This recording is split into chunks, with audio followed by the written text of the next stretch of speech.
Ini untukmu wahai saudariku. Saya pilihkan hadis ini juga dibawakan oleh Al-Imam As-Suyuti di dalam kitabnya Al-Jami' As-Saghir. Rasulullah sallallahu alaihi wasallam bersabda, "Khairun nisa allati tasurruhu idza nadhar wa tuti'uhu idza amar." Sebaik-baik wanita itu adalah yang membuat suaminya senang apabila memandangnya, wa tuti'uhu idza amar, dan mentaati suaminya apabila suaminya memerintahkannya. Itu sebaik-baik wanita. Sebaik-baik wanita bukan yang paling cantik. Sebaik-baik wanita bukan yang paling genit. Sebaik-baik wanita bukan yang paling pandai bersolek dan berhias. Sebaik-baik wanita bukan pula yang paling kaya. Sebaik-baik wanita bukan yang paling berilmu. Sebaik-baik wanita itu apabila suami memandangnya, maka dia akan membuat suaminya senang.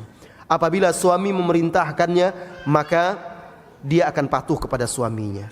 Seorang suami, seorang laki-laki, mungkin di awal-awal pernikahan dia sangat membanggakan kecantikan istrinya, kemolekan istrinya.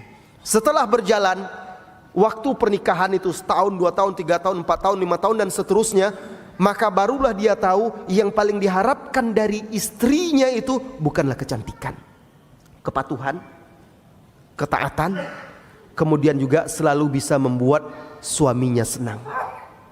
Ada sebuah kisah. Ada seorang pemuda, dia ini selalu memberi syarat-syarat untuk menikah, syarat-syarat wanita-wanita yang akan dinikahinya harus sangat cantik. Pokoknya dibuatlah kriteria yang berat sehingga seringkali keluarganya menjodohkannya atau dijodohkan dengan wanita, tetap dia tolak. Kenapa? Wah, ini tidak cantik seperti yang saya inginkan, ini tidak cantik seperti yang... Sampai akhirnya umur terus berjalan, dia tidak juga kunjung menikah. Yang dia bayangkan, dia ingin seperti artis fulana, dia ingin seperti artis fulana, ingin seperti ini, seperti itu, seperti itu. Dia tidak dapatkan. Sampai akhirnya dia putus asa. Akhirnya maknya bertanyalah kepada dia, "Nak, kapan lagi kamu menikah? Umur kamu terus bertambah. Tidak mungkin seperti ini." Ya terserah mak lah, carikanlah sama mak, saya sudah capek tidak dapat-dapat. Karena dia selama ini selalu membuat patokan-patokan yang tidak mungkin ada atau sulit didapatkan. Akhirnya dia pasrah dia kepada maknya. Lalu dicarikan maknya lah seorang wanita. Ketika dia tanya, "Cantik enggak mak?" Kalau menurut mak cantik, kata maknya kan. Yang penting insya Allah dia ini wanita baik-baik, salihah, akhlaknya bagus. Yalah terserah mak aja lah. Dia serahkan kepada maknya. Akhirnya tibalah waktu yang ditentukan, kumpul keluarga dan segala macam. Ternyata ketika dia melihat calon istrinya itu tidak seperti yang dibayangkannya, tidak cantik. Tapi keluarga ini kan sudah terlanjur kumpul, mau ditolak pun udah malu, tidak bisa lagi. Bahkan kata dia, ayah saya sendiri bilang, "Istrimu ini tidak cantik," katanya. Sama-sama laki-laki masalahnya kan. Tapi dia akhirnya ada rasa kasihan, dia sudahlah, kalau saya batalkan kasihan wanita ini, saya akan coba. Kalau sanggup saya akan jalani, kalau tidak nanti saya bisa cerai. Itu pikiran dia. Saya akan cari yang lain. Nikah dia. Nikah apa kata dia? Berjalanlah waktu setahun, 2 tahun, 3 tahun. Apa kata dia? Akhirnya saya bertekad tidak akan pernah lagi menggantikan istri saya ini dengan wanita yang lain. Kenapa? Karena ternyata dia jauh lebih cantik dari yang saya bayangkan akhlaknya.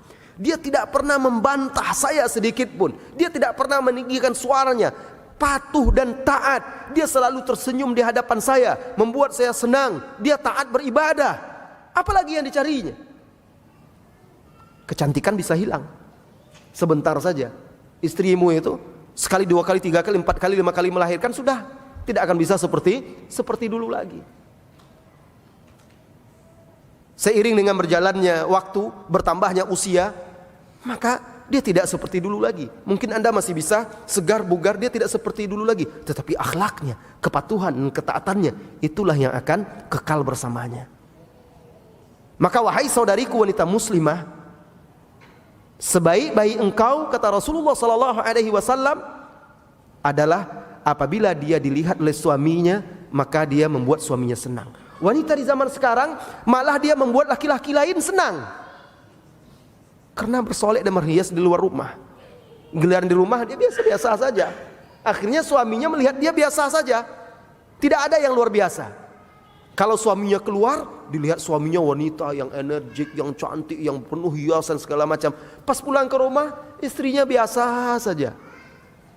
Nah, istri yang baik, dia akan selalu membuat suaminya senang melihat dia, bukan laki-laki lain. Dan dia selalu patuh kepada suaminya apabila suaminya memerintahnya atau memintanya, selama itu bukan maksiat.